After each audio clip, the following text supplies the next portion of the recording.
Hi guys, welcome back to my YouTube channel. ನಾನು ಚೆನ್ನಾಗಿದ್ದೀನಿ, ನೀವು ಚೆನ್ನಾಗಿರ ಅಂತೇಳಿ ನಾನು ಭಾವಿಸಿದ್ದೀನಿ.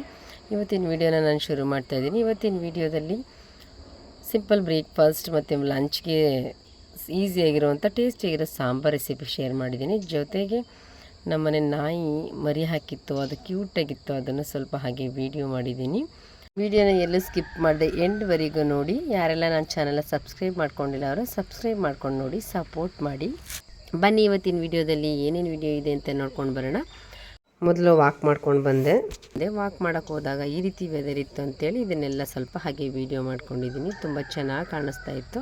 ಒಂದು 2-3 ದಿನದಿಂದ ಈ ಥರನೇ ಇದೆ ವೆದರು. ಹಾಗಾಗಿ ಇದನ್ನು ಸ್ವಲ್ಪ ವೀಡಿಯೋ ಮಾಡಿಕೊಂಡು ವಾಕೆಲ್ಲ ಮುಗಿಸಿ ನಾನು ಮನೆಗೆ ಬಂದು ಕಷಾಯ ಕುಡಿದೆ. ಕಷಾಯ ಜೀರಿಗೆ ಕಷಾಯನೇ ಕುಡಿದಿದ್ದೀನಿ. ನಾನು ಅದನ್ನು ವೀಡಿಯೋ ಏನು ಮಾಡೋಕ್ಕೆ ಹೋಗಲಿಲ್ಲ.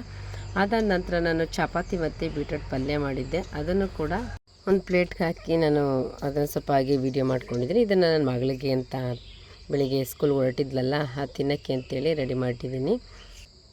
ಅದನ್ನು ಅವಳು ತಿಂತಾಯಿದ್ಲು. ಅದನ್ನು ತಿಂತಾಯಿದ್ದಾಗ ನಮ್ಮ ಲಿಲಿನೂ ಸ್ವಲ್ಪ ಆಟ ಆಡಿಸ್ತಾಯಿದ್ಲು. ಅದನ್ನು ಸ್ವಲ್ಪ ಹಾಗೆ ವೀಡಿಯೋ ಮಾಡಿದ್ದೀನಿ. ಹಾಗೆ ನೋಡಿ ಈಗ ಆಡ್ತಿದ್ದಾಳೆ ಲಿಲಿ ಅಂತೇಳಿ.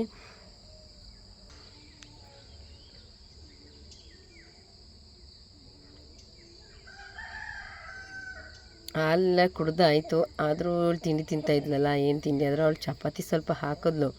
ಆದರೂ ಮತ್ತೆ ಅವಳು ಚೇಷ್ಟೆಗಳು ನೋಡಿ ಏನು ಮಾಡ್ತಿದ್ದಾಳೆ ಅಂತ.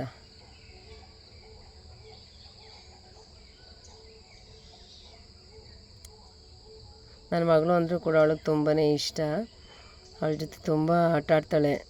ಮಲ್ಕೊಂಡಿದ್ದಾಗಲೇ ಆಗಲಿ, ಅವಳು ಸ್ಕೂಲಿಂದ ಬಂದಾಗಲೂ ಕೂಡ ಅವಳು ಬಂದ ತಕ್ಷಣ ಅವಳ ಜೊತೆ ಆಟ ಆಡೋದೇ ಆಗಲಿ ತುಂಬ ಚೆನ್ನಾಗಿ ಆಟ ಆಡ್ತಾಳೆ. ಏನಾದರೂ ಕೊಡಲಿಲ್ಲ ಅಂದರೂ ಕೊಡಿ ಅನ್ನೋ ಥರ ಯಾವ ರೀತಿ ಕೇಳ್ತಿರ್ತಾಳೆ ಅಂದರೆ ಒಂಥರ ಚೆನ್ನಾಗಿರುತ್ತೆ ನೋಡಿ. ಅದನ್ನು ಸ್ವಲ್ಪ ಹಾಗೆ ನಾನು ವೀಡಿಯೋ ಮಾಡಿದ್ದೀನಿ.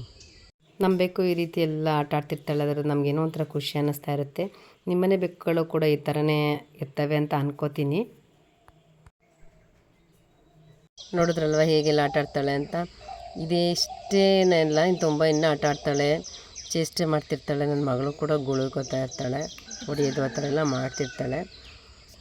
ಇವತ್ತು ಇಷ್ಟನ್ನು ಲಿಲ್ಲಿ ವೀಡಿಯೋ ಮಾಡಿದೆ. ನೆಕ್ಸ್ಟ್ ನಮ್ಮ ಮನೆ ನಾಯಿ ಮರಿ ಹಾಕಿತ್ತು, ಅದನ್ನು ಸ್ವಲ್ಪ ಹಾಗೆ ನೋಡ್ಕೊಂಡು ಬರೋಣ ಅಂತೇಳಿ ನೋಡೋಕ್ಕೆ ಅಂತ ಹೋದ್ವಿ. ಅದು ಅಮ್ಮ ಮರಿಗಳ ಜೊತೆನೇ ಇದ್ಲು. ಮರಿಗಳನ್ನ ಎಲ್ಲೇ ತೊಗೊಬಿಡ್ತಾರೆ ಅಂತೇಳಿ ಅಲ್ಲೇ ಬಿಟ್ಟು ಹೋಗ್ತಾನೆ ಇಲ್ಲ, ಹಂಗೆ ಇದ್ಲು. ನಮಗೂ ಇಲ್ಲಿ ಭಯ ಕಚ್ಚಿಬಿಡುತ್ತೋ ಏನೋ ಅಂತ. ಆಮೇಲೆ ಮರಿಗಳು ಅಂದರೆ ಮಕ್ಕಳು, ಅಮ್ಮ ಅಂದರೆ ಎಷ್ಟು ಇದಲ್ವಾ. ಆಮೇಲೆ ಇನ್ನೊಂದು ಏನಪ್ಪ ಅಂತ ಅಂದರೆ ಮರಿಗಳನ್ನ ಒಂದು ವಾರದವರೆಗೆ ನೋಡಬಾರ್ದು ಅಂತ ಕಂಡುಬಿಟ್ಟಿರಲ್ಲ ಏನೋ ಅಂತ ಏನೋ ಹೇಳಿದ್ರು. ನಾವು ಅದನ್ನಿನ್ನು ಅಷ್ಟೊಂದು ತಲೆ ಕೆಡಿಸ್ಕೊಳ್ಳಿಲ್ಲ. 2 ದಿನದ ಮರಿಗಳಿವು. ಪಾಪ ಅವು ಎಲ್ಲೆಲ್ಲೋ ಹೋಗೋದು ಹಂಗೆಲ್ಲ ಮಾಡ್ತಾಯಿದ್ವು. ನಾವು ಪಕ್ಕಕ್ಕೆ ಎತ್ತಿ ಬಿಡೋಕ್ಕೂ ಭಯ ಆಯ್ತಿತ್ತು, ಅವ್ರ ಅಮ್ಮ ಎಲ್ಲಿ ಕಚ್ಚಿಬಿಡ್ತಾಳೋ ಅಂತೇಳಿ. ಆದರೆ ಮಾಮೂಲಿ ನಮ್ಮನೆ ನಾಯಿನೇ ಅಲ್ವಾ, ಅಷ್ಟೇನು ಇದಾಗಲಿಲ್ಲ. ಹಾಗೆ ಆ ಕಡೆ ಕಳಿಸ್ಬಿಟ್ಟು ಅದನ್ನು ಪಕ್ಕಕ್ಕೆಲ್ಲ ಒಟ್ಟೊಟ್ಟಿಗೆ ಬಿಟ್ವಿ. ಆಮೇಲೆ ನಾವು ಹೋಗೋವರೆಗೂ ನಾಯಿ ಅಂತೂ ಹೋಗಲೇ ಇಲ್ಲ. ಅಮ್ಮ ತುಂಬ ಎಷ್ಟು ಕೇರ್ ಮಾಡ್ತೈತೆ ಅಂತಂದರೆ ಅಷ್ಟು ಕೇರ್ ಮಾಡ್ತೇವೆ. ಅಮ್ಮ ಅನ್ನೋದು ಎಲ್ಲ ಪ್ರಾಣಿ ಪಕ್ಷಿಗಳಲ್ಲೇ ಆಗಲಿ ಮನುಷ್ಯರಲ್ಲೇ ಅಮ್ಮ ಅನ್ನೋದೊಂದು ಸ್ಪೆಷಲ್ ಅಲ್ವಾ. ಆ ಥರನೇ ಇಲ್ಲೂ ನೋಡಿದ್ವಿ. ಪ್ರಾಣಿಗಳಾದರೆ ತುಂಬ ಮನುಷ್ಯರಿಗೆ ಇಷ್ಟೊಂದು ಇದು ಮಾಡ್ತಾರೆ, ಆದರೆ ಪ್ರಾಣಿಗಳು ಪಾಪ ಈ ಮರಿ ಹಾಕಬೇಕಾದ್ರೆ ಆಗಲಿ ಪಾಪ ಅವುಗಳ ಪಾಡಿಗೆ ಅವೇ ಇದು ಮಾಡಿಕೊಂಡು ಎಲ್ಲ ಪ್ರೊಟೆಕ್ಟ್ ಆಗಲಿ ಕೇರ್ ಎಲ್ಲ ಅವೇ ಮಾಡ್ಕೊಂಡ್ಬಿಡ್ತವೆ. ಆ ರೀತಿಯಾಗಿ ನಮ್ಮ ನಾಯಿ ಮರಿ ಹಾಕ್ಕೊಂಡಿದ್ದೆ ಗೊತ್ತಿರಲಿಲ್ಲ. ಮರಿಗಳು ಸೌಂಡ್ ಮಾಡಿದಾಗಲೇ ಗೊತ್ತಾಗಿದ್ದು ನಾಯಿ ಮರಿ ಹಾಕಿದೆ ಅಂತೇಳಿ. ಮಕ್ಕಳ ಜೊತೆ ಅಂತೂ ತುಂಬ ಚೆನ್ನಾಗಿ ಜೊತೆಲೇ ಇತ್ತು, ಬಿಟ್ಟೇ ಹೋಗ್ತಿರ್ಲಿಲ್ಲ. ನಾವು ಬೇರೆ ಇದ್ವಲ್ಲ ಜೊತೇಲಿ, ಎಲ್ಲಿ ತೊಗೊಂಡೋಗ್ಬಿಡ್ತಾರೋ ನನ್ನ ಮಕ್ಕಳನ್ನ ಅನ್ನೋದೊಂದು ಅದಕ್ಕೊಂದು ಅನಿಸುತ್ತೆ. ಆಮೇಲೆ ಏನು ಮಾಡಿದ್ವಿ, ನಾಯಿನ ನಾವು ಅವಳು ಮುಟ್ಟಬೇಕು ಅಂತ ಅಂದ ನನ್ನ ಮಗಳು. ಆಮೇಲೆ ನೆಕ್ಸ್ಟ್ ಊಟ ತಂದುಬಿಟ್ಟು ಊಟ ಹಾಕೋ ಥರ ಅವರಮ್ಮನ್ನ ಕರೆದ್ಬಿಟ್ಟು ಆಚೆ ಬಿಟ್ಬಿಟ್ಟು ಆಮೇಲೆ ನಾವು ಮರಿಗಳ ಜೊತೆ ಸ್ವಲ್ಪ ಹೊತ್ತು ಹಾಗೆ ವೀಡಿಯೋ ಮಾಡಿಕೊಂಡು ಇದು ಮಾಡಿದ್ವಿ. 3 ಎಷ್ಟು ಕ್ಯೂಟಾಗಿ ಆಟ ಆಡ್ತಿದ್ದೇವೆ ನೋಡಿ. ಒಂದಂತೂ ಫುಲ್ ವೈಟಿಗಿದೆ, ತುಂಬ ಚೆನ್ನಾಗಿದೆ. 3 ಕೂಡ ಒಂದೇ ಸಲ ಮರಿ ಹಾಕಿದ್ರು ಕೂಡ ಒಂದು ಮಾತ್ರ ತುಂಬ ಒಂದು ಸ್ವಲ್ಪ ಸಣ್ಣಕ್ಕೆ ಅನ್ನಿಸ್ತಾ ಇತ್ತು. 3 ನಾಯಿ ಮರಿಗಳು ಕೂಡ ತುಂಬ ಚೆನ್ನಾಗಿದ್ವು. ಅದನ್ನು ಸ್ವಲ್ಪ ಹಾಗೆ ನಾನು ವೀಡಿಯೋ ಮಾಡ್ಕೊಂಡು ಬಂದೆ. ವೀಡಿಯೋ ಎಲ್ಲ ಮಾಡ್ಕೊಂಡು ಬಂದಾದಮೇಲೆ ಮನೇಲಿ ಚಕೋತ ಹಣ್ಣಿತ್ತು, ಅದರಲ್ಲಿ ಜ್ಯೂಸ್ ಮಾಡೋಣ ಅಂಥೇಳಿ ಜ್ಯೂಸ್ ಮಾಡ್ತಾಯಿದ್ದೀನಿ. 2 ಚಕೋತ ಇತ್ತು. ನಾನು ಒಂದು ರೆಸಿಪಿ ಬಿಡಿಸಿದ್ದೆ, ಮತ್ತು ಈಗ 2 ಕೂಡ ರೆಸಿಪಿ ಬಿಡಿಸಿದ್ದೀನಿ. ಇವಾಗ ಅದನ್ನು ಜ್ಯೂಸ್ ಮಾಡ್ಕೊಳ್ಳೋಣ ಅಂಥೇಳಿ ಮಾಡ್ತಾಯಿದ್ದೀನಿ ನೋಡಿ. ಈ ಥರ ಸ್ವಲ್ಪ ಅದನ್ನು ಆರೆಲ್ಲ ಜಾಸ್ತಿ ಇತ್ತು, ಅದು ಸ್ವಲ್ಪ ತೆಗೆದೆ. ಇನ್ನು ತುಂಬ ಏನು ತೆಗಿಯೋಕ್ಕೆ ಹೋಗಲಿಲ್ಲ. ನೋಡೋಣ, ಫಿಲ್ಟ್ರ್ ಮಾಡ್ತೀವಲ್ವ ಮಿಕ್ಸಿ ಮಾಡಿ ಅಂತೇಳಿ ಸ್ವಲ್ಪ ಆದಷ್ಟು ನಾರುಗಳನ್ನ ಬಿಡಿಸ್ದೆ, ಇನ್ನು ಸ್ವಲ್ಪ ಹಾಗೆ ಹಾಕ್ತೆ. ಒಂದೇ ಅಷ್ಟು ದಪ್ಪ ಇರೋದ್ರಿಂದ ಒಂದು ಜಾರ್ಗೆ ಒಂದೇ ತುಂಬೆ ಬಿಡ್ತು. ಅದನ್ನು ಮಿಕ್ಸಿ ಮಾಡಿಕೊಂಡು ಅದು ಫಿಲ್ಟ್ರ್ ಮಾಡಾದಮೇಲೆ ಇನ್ನೊಂದನ್ನು ನಾನು ರುಬ್ಕೊಂಡಿದ್ದೀನಿ. ಇವಾಗ ನೋಡಿ ಸ್ವಲ್ಪ ನಾನು ನೀರು ಹಾಕಲಿಲ್ಲ, ಫಸ್ಟ್ ಈ ಥರ ಮಾಡಿಕೊಂಡು ರುಬ್ಕೊಂಡು ಆಮೇಲೆ ಸ್ವಲ್ಪ ನೀರು ಹಾಕ್ಕೊಂಡು ಇನ್ನೊಂದು ಸಲ ಅದಕ್ಕೆ ಸ್ವಲ್ಪ ಬೆಲ್ಲದ ಪೌಡ್ರ್ ಹಾಕ್ಕೊಂಡೆ. ಒಂದು 2 ಸ್ಪೂನಷ್ಟು ಬೆಲ್ಲದ ಪೌಡ್ರ್ ಹಾಕ್ಕೊಂಡು 1 ಸ್ಪೂನಷ್ಟು ಕೂಡ ಸಕ್ಕರೆ ಹಾಕ್ಕೊಂಡಿದ್ದೀನಿ ನಾನು. ಸಕ್ಕರೆ ಮತ್ತು ಹಾಕಿದ್ರೆ ಟೇಸ್ಟ್ ಚೆನ್ನಾಗಿರುತ್ತೆ ಅಂತೇಳಿ, ಮತ್ತು ಒಂದು 2 ಏಲಕ್ಕಿನೂ ಕೂಡ ಹಾಕ್ಕೊಂಡಿದ್ದೀನಿ. ಸ್ವಲ್ಪ ಪೆಪ್ಪರ್ ಪೌಡ್ರು ಕೂಡ ಹಾಕ್ಕೊಂಡೆ. ಅದು ಸ್ವಲ್ಪ ಅದು ಹುಳಿ ಹುಳಿ ಒಂಥರ ಅನಿಸ್ತಿರುತ್ತೆ, ಹಂಗಾಗಿ 2 ಹಾಕ್ಕೊಂಡು ಈ ಥರ ಇನ್ನೊಂದು ರೌಂಡ್ ಮಿಕ್ಸಿ ಮಾಡಿ ಆಮೇಲೆ ನಾನು ಫಿಲ್ಟ್ರ್ ಮಾಡಿಕೊಂಡೆ. ಫಿಲ್ಟ್ರ್ ಮಾಡ್ಕೊಂಡು ಈ ರೀತಿ ಎಲ್ಲನೂ ಅದರ ನಾರಿನಂಶ ಎಲ್ಲ ತೆಗೆದು ನಾನು 2 ಕೂಡ ಈ ಥರ ಮಿಕ್ಸಿ ಮಾಡಿಕೊಂಡು ಇಷ್ಟು ಬಂತು ನನಗೆ. ಇವಾಗ ನಾನು ಗ್ಲಾಸ್ಗೆ ಹಾಕ್ಕೊಂಡಿದ್ದೀನಿ. ತುಂಬ ಚೆನ್ನಾಗಿದೆ ಟೇಸ್ಟಾಗಿ. ನೀವು ಚಕೋತ ಹಣ್ಣು ಸಿಕ್ಕಿದ್ರೆ ಈ ರೀತಿ ಮಾಡಿ. ಚಕೋತದಲ್ಲಿ 2 ಕಲರ್ ಇರುತ್ತೆ, ಇನ್ನೊಂದು ಪಿಂಕ್ ಕಲರು ಬರುತ್ತೆ, ಅದು ಚೆನ್ನಾಗಿರುತ್ತೆ. ಇದು ವೈಟ್ ಕಲರ್ ಇತ್ತು ಅಷ್ಟೇ. ಈ ರೀತಿಯಾಗಿ ಚಕೋತ ಜ್ಯೂಸು ನಾವು ಕುಡಿದ್ವಿ.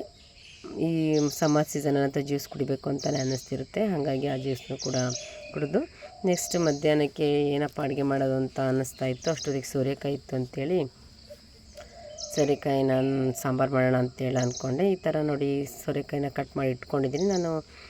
ಮೇಲ್ಗಡೆ ಸಿಪ್ಪೆನೂ ಕೂಡ ತೆಗ್ದಿಲ್ಲ, ಸಣ್ಣದಾಗಿ ಕಟ್ ಮಾಡಿ ಇಟ್ಕೊಂಡು ಫಸ್ಟು ಅದ್ರ ಜೊತೇಲಿ ನಾನು ತಡ್ನಿಕಾಳನ್ನ ಒಂದು ತೊಳೆದೆಲ್ಲ ಕ್ಲೀನ್ ಮಾಡಿಕೊಂಡು 1-2 ವಿಷಲ್ ಕೂಗಿಸ್ಕೊಂಡಿದ್ದೀನಿ.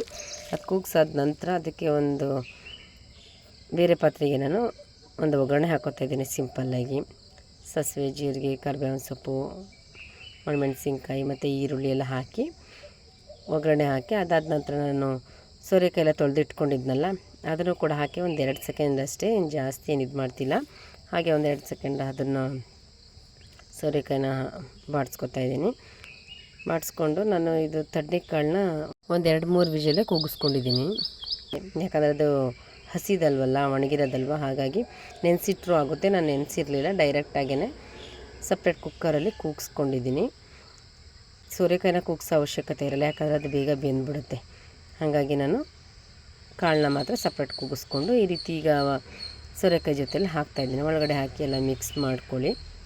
ಅದ್ರ ಜೊತೆನೇ ಉಪ್ಪನ್ನು ಕೂಡ ಹಾಕಿ ನಾನಿಲ್ಲಿ ಬೇಯಿಸ್ಕೊತಾ ಇದ್ದೀನಿ. ತುಂಬ ಚೆನ್ನಾಗಿರುತ್ತೆ ಈಸಿಯಾಗಿ.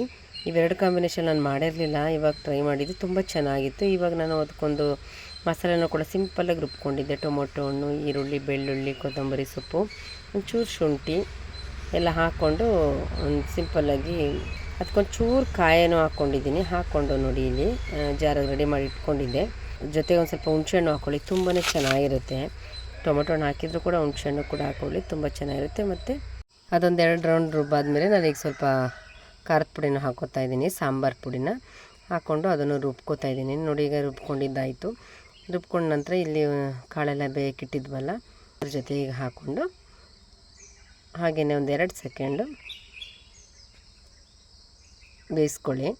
ಬೇಯಿಸ್ಕೊಂಡ ನಂತರ ನಿಮಗೆ ಇವಾಗ ಎಷ್ಟು ನೀರು ಬೇಕೋ ಅಷ್ಟನ್ನು ಹಾಕ್ಕೊಳ್ಳಿ. ಎಷ್ಟು ನಿಮ್ಮ ಕ್ವಾಂಟಿಟಿ ಎಷ್ಟು ಸಾಂಬಾರು ಬೇಕೋ ಆ ಸಾಂಬಾರಿಗೆ ತಕ್ಕಂಗೆ ನೀರನ್ನ ಹಾಕ್ಕೊಳ್ಳಿ. ಒಂದು 5 ನಿಮಿಷ ನೀರು ಹಾಕಿ ಚೆನ್ನಾಗಿ ಬೇಯಿಸಿ, ತುಂಬ ಚೆನ್ನಾಗಿ ಸಾಂಬಾರು ರೆಡಿಯಾಗುತ್ತೆ. ರೆಡಿ ಆಯಿತು ಸಾಂಬಾರು. ನಾನು ಅದ್ರ ಜೊತೆ ಮುದ್ದೆ ಕೂಡ ಮಾಡಿದ್ದೆ, ತುಂಬ ಚೆನ್ನಾಗಿತ್ತು. ಹುಣ್ಸೆಹಣ್ಣೆಲ್ಲ ಹಾಕಿರೋದ್ರಿಂದ ಹುಳಿಯಾಗಿ ತುಂಬಾ ಚೆನ್ನಾಗಿತ್ತು. ಅದೊಂದು ಸ್ಪೂನ್ ತುಪ್ಪ ಹಾಕ್ಕೊಂಡು ತಿಂತಾಯಿದ್ರೆ ಅದರ ಟೇಸ್ಟೇ ಒಂಥರ ಚೆನ್ನಾಗಿತ್ತು. ನೀವು ಸೋರೆಕಾಯಿ ಸಿಕ್ಕಿದಾಗ ಮಿಸ್ ಮಾಡದೆ ಸಾಂಬಾರನ್ನ ಟ್ರೈ ಮಾಡಿ. ಇದ್ರ ಜೊತೆ ನಾನು ಬಜ್ಜಿನೂ ಕೂಡ ಮಾಡಿದ್ದೆ. ಸಿಂಪಲ್ಲಾಗಿ ಒಂದು 2 ಈರುಳ್ಳಿ ಥರ ಕಟ್ ಮಾಡಿ ದಿಢೀರ್ ಬಜ್ಜಿ ಟೈಪು ಸೊಪ್ಪು 1-2 ಹಾಕಿ ಮಾಡ್ಕೊಂಡಿದ್ದೆ. ಮುದ್ದೆ, ಕಾಳು ಸಾಂಬಾರು ಮತ್ತು ಬಜ್ಜಿ ಜೊತೆ ತುಂಬಾ ಚೆನ್ನಾಗಿತ್ತು ಮುದ್ದೆ. ನನಗಂತೂ ಈ ಸಾಂಬಾರು ತುಂಬಾ ಇಷ್ಟ ಆಯಿತು ಮುದ್ದೆ ಜೊತೆ ಅಂತೂ. ಮಿಸ್ ಮಾಡಿದೆ ಈ ಸಾಂಬಾರನ್ನ ನೀವು ಟ್ರೈ ಮಾಡಿ. ಹೇಗಿತ್ತು ಅಂತೇಳಿ ಕಮೆಂಟ್ ಬಾಕ್ಸಲ್ಲಿ ಕಮೆಂಟ್ ಹಾಕಿ. ಊಟ ಎಲ್ಲ ಮುಗಿಸಿ ಮಧ್ಯಾಹ್ನದ ಮುಗೀತು ಕೆಲಸ. ನೆಕ್ಸ್ಟ್ ಸ್ವಲ್ಪ ಕೆಲಸ ಎಲ್ಲ ಮುಗಿಸಿ ಸಂಜೆ ಆಯಿತು. ಅಷ್ಟೊತ್ತಿಗೆ ಟೀ ಕುಡಿಯೋಣ ಅಂತೇಳಿ ಟೀ ಮಾಡ್ಕೊಂಡಿದ್ವಿ. ಸ್ವಲ್ಪ ನಿಪ್ಪಿಟ್ಟು ಕೂಡ ಇತ್ತು, ನಿಪ್ಪಿಟ್ಟು ಮತ್ತು ಜಿಲೇಬಿ ಜೊತೆಯಲ್ಲಿ ಟೀ ಕುಡಿದ್ವಿ. ಬೆಳಗಿಂದ ಸಂಜೆವರೆಗೆ ಇವತ್ತಿನ ಲಾಗ್ ಇದಾಗಿತ್ತು. ಈ ವಿಡಿಯೋ ಹೇಗಿತ್ತು ಅಂತೇಳಿ ಕಮೆಂಟ್ ಬಾಕ್ಸಲ್ಲಿ ಕಮೆಂಟ್ ಮಾಡಿ, ಲೈಕ್ ಮಾಡಿ, ಶೇರ್ ಮಾಡಿ. Thank you.